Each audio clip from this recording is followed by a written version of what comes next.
Good evening, good evening, good evening, good evening, good evening, good evening, good evening, good evening, good evening. Happy Thursday, happy March 5th, fifth day of March. Hope you've had a wonderful day. Today has been a good day for me, nice and busy, but not too busy. The good busy that we all enjoy. And today's talk, I'm going to be focusing on the future of work has a literacy problem.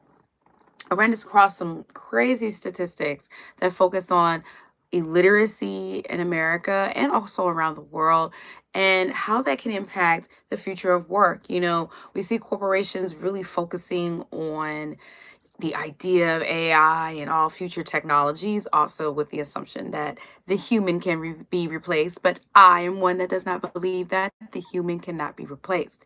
And in order for us to ensure that the human cannot be replaced, the first thing we need to focus on is what's going on with us as humans and how are we learning, how are we functioning, and how are we going to be able to maintain control in the future if we have a illiteracy problem. 1 second, the dog wants in. All right. If we have an illiteracy problem.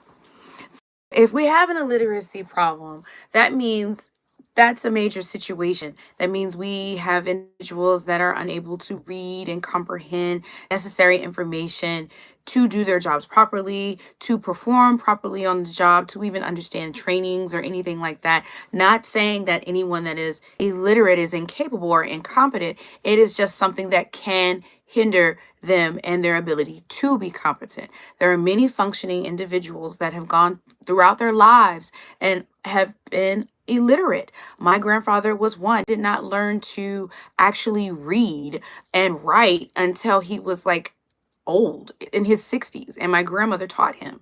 He went throughout his life not knowing how to read and write. He could do the basics, understanding how to spell his name and write his name. But that's pretty much it. If you wanted to go into him knowing how to read a book, it was something he could not do. Now, granted, that's because of the lifestyle that he lived, and he grew up on a farm and out in Farmville, Virginia. I'm a descendant of individuals of freedmen, and we are ones that believed in education. So I understand how individuals can go through life and be illiterate. So no, this topic is not to say that just because someone is illiterate that they are incapable. They are not. It's just to highlight that we have something going on in this world that needs to be addressed. Illiteracy is a problem, and it's something that shouldn't occur, not in today's society with all the amazing technologies that we have. It is something that no one should have to go through or be ashamed of as well. And it also highlights all the disparities that continue within the system as I've been having my talks. If you've been following me, please subscribe to me if you haven't, and check out all my other videos where I focus on the understanding of how the systems that we have today are just a factor of the past. The past built on suppression and the idea of supremacy, and how that continues to this day. And sadly, we're continuing to uphold it into the future. And that is one reason why illiteracy is a problem today. Some statistics that I found, which really is really, really disheartening, but I'll go ahead and go through the statistics. But specifically, more than half of US adults read at or below a 6th grade level. That's roughly 130 million people. Furthermore, only about 1/3 of 8th graders read at or above proficiency. So that means that they're barely, understanding and comprehending. And many students are graduating high school unable to read functionally. So that means that these individuals are graduating and getting degrees and getting their diplomas, and they don't have the necessary skills to help fill the gaps within the workforce. That's very, very scary. Specifically, that's about roughly 1 in 5 US high school graduates that can't read well enough to manage everyday life and basic work tasks.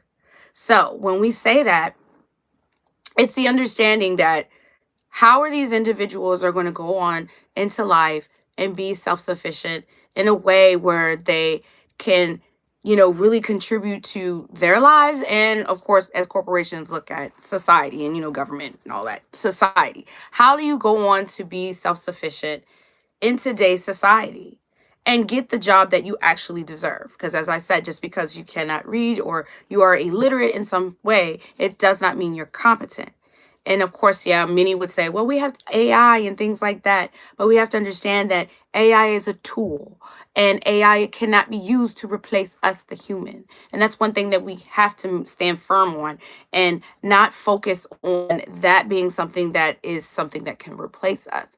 And that's specifically important because it's around about 763 million adults worldwide that still lack basic literacy skills. So now we're looking at worldwide, right? And that's at least 1 in 10 people that is 15 years or older that is basically illiterate. So when we say this is not just looking at the understanding of how not to get shafted, of course, because if you can't read or write or anything like that, or know how to properly count, you can get taken advantage of. But also, it's something that's hindering us all from being able to be successful in life in some sort of way. It's a way of hindering us in moving forward. And that's something that is showing the inequity and showing the disparities when it comes to education, and how that is something that's continued from the past and is continuing to lead into the future, and is something that is continuing to, ensure inequity and opportunity for all. So that's something that we need to focus on, and that is something that those gaps that of us in our societies and in our neighborhoods and wherever we live need to focus on ensuring, as we look back to the younger generation. Depending on how old you are, you might be one of these individuals. How can you go about and create change where you live? I'll go ahead and read a little bit more statistics, but I think I pretty much got the gist of it. But I mean, it's the understanding that low adult literacy is costing the U.S. economy up to trillions in lost productivity and earnings each year. Now, that's when it focuses on corporations, right? Because when individuals are unable to truly comprehend and perform on the job properly because they are illiterate in some sort of way, then it's costing organizations money. So then that means it then focuses on creating a greater disparity of not looking to provide opportunity for those individuals, right? When really we look at how corporations can close this gap, right? What does that mean? Because we have to understand, corporations are pouring billions into AI and automation, right? And that's built on the assumption, as I said, that humans are operating it already, and technically they're not. We already know there's so many statistics that have just come out that show that there really isn't a return on investment for AI in workforces. Individuals are spending a lot of time trying to program and utilize systems versus it actually saving them time, and it's really costing money. And from there, it's not only costing money because there's not enough skill set there. That's not due to just being illiterate, but just the lack of understanding of what is necessary to be able to successfully use this information. Then we throw in AI, or not AI, then we throw in the upcoming workforce that may not be as skilled. And that's where corporations need to look and understand, how are you going to go about closing these gaps? The workforce is already spread thin in many industries. And then the understanding that they're not looking to truly hire like that. If you look at how the hiring is going and you see all the headlines of people losing their jobs. But yes, there are people losing their jobs, but there's still opportunities out there. But this right here focuses on the understanding that this is creating a greater gap, because right now there may be opportunity for individuals that are at age to enter into, that are already in the workforce, but we're forgetting that people are aging out of the workforce. We have millions of baby boomers that are still in the workforce and still and soon and sadly transitioning on, which is going to open up more opportunity, people coming in into the workforce, and those individuals are not as skilled, and sadly many of them are illiterate.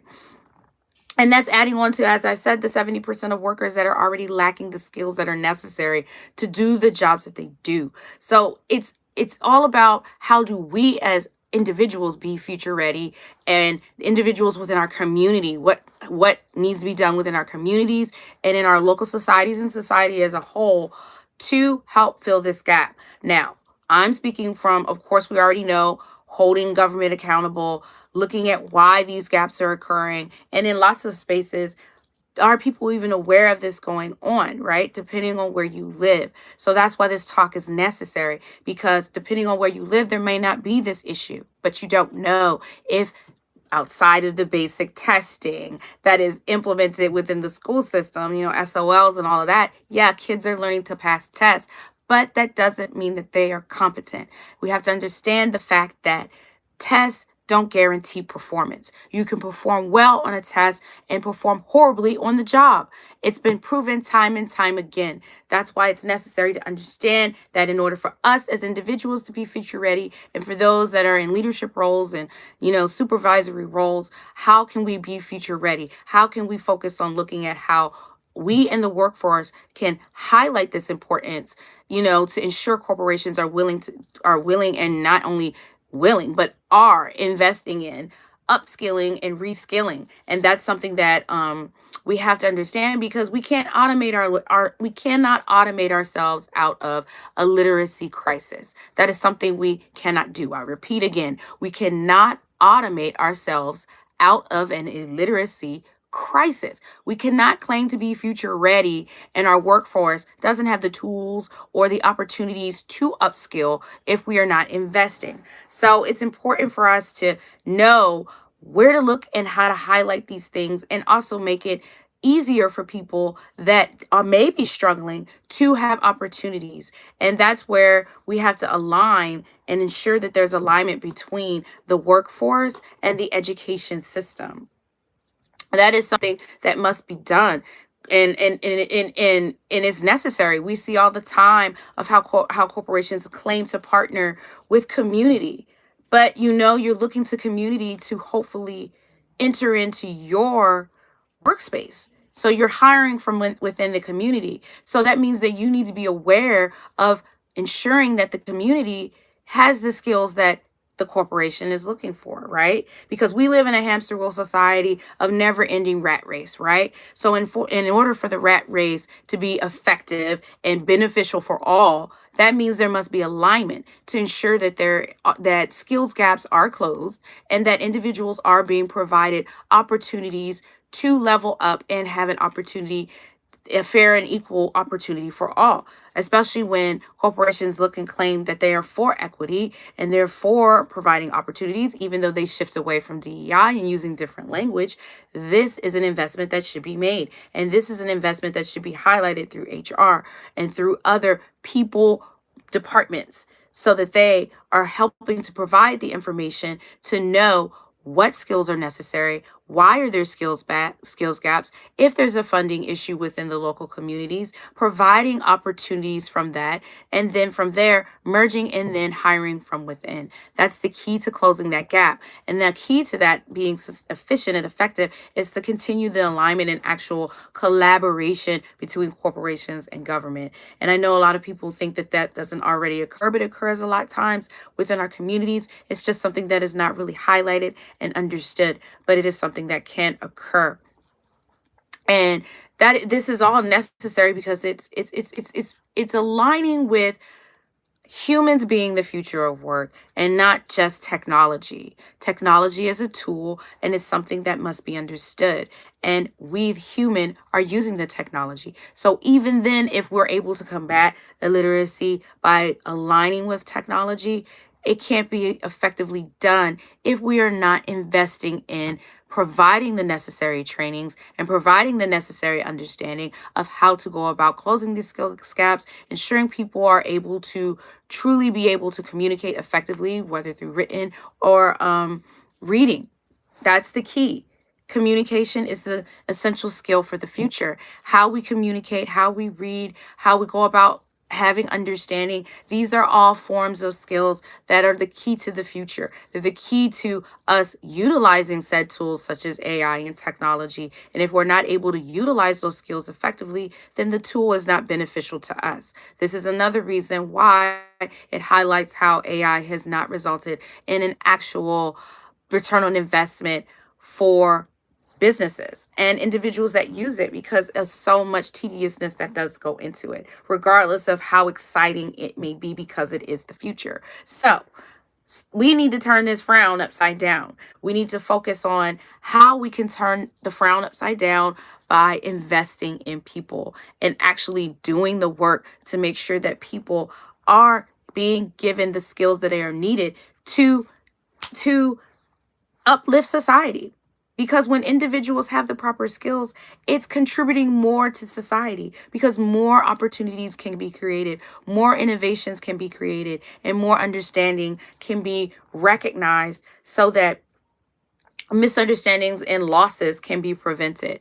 That is one thing that must be understood, that if we're not focusing on the future when it comes to the human aspect, then there is no future because we are the future and we're the ones driving change. And that's where it's important for us as leaders within our own lives to recognize how we can go about helping to bring understanding to this and close the skills gaps in that way and highlight the importance of continued investment in individuals and employees. And that's the key to driving successful change. That's the key to eradicating the broken systems. That's the key to ensuring that the future is ready. That is something that must be understood. And, it's a shame that I had to even have this talk because, we don't even think about how illiteracy is such a thing now. We're so used to just if you know how to use a phone or you know how to do the basic skills of something. Yes, those are competency skills and they highlight intelligence, right? But like I said, being illiterate does not mean that you lack intelligence. It just means that you lack the necessary skills. And that means that the systems around you are what have resulted in that. And sadly, a lot of this, it's some crazy statistics out here, but really showing that, of course, that there is a lot of disparity when it comes to illiteracy. And of course, a lot of it having to do with disparities in communities and countries around the world, of course, and also through discrimination based on gender and all of that. So there are lots of reasons why this occurs, but regardless of why it occurs, it's our responsibility to use due diligence to discover where these issues are and eradicate them for the better of mankind, because we have to level out the playing field. That's the key to elevation for all. And the only way to do that is to not be fearful and to move as a leader. So I thank you for joining me today. I hope you enjoyed this talk. I look forward to having tomorrow's talk. If you have any suggestions, please put them in the comments below. And until then, be the change. Love yourself and others. Bye.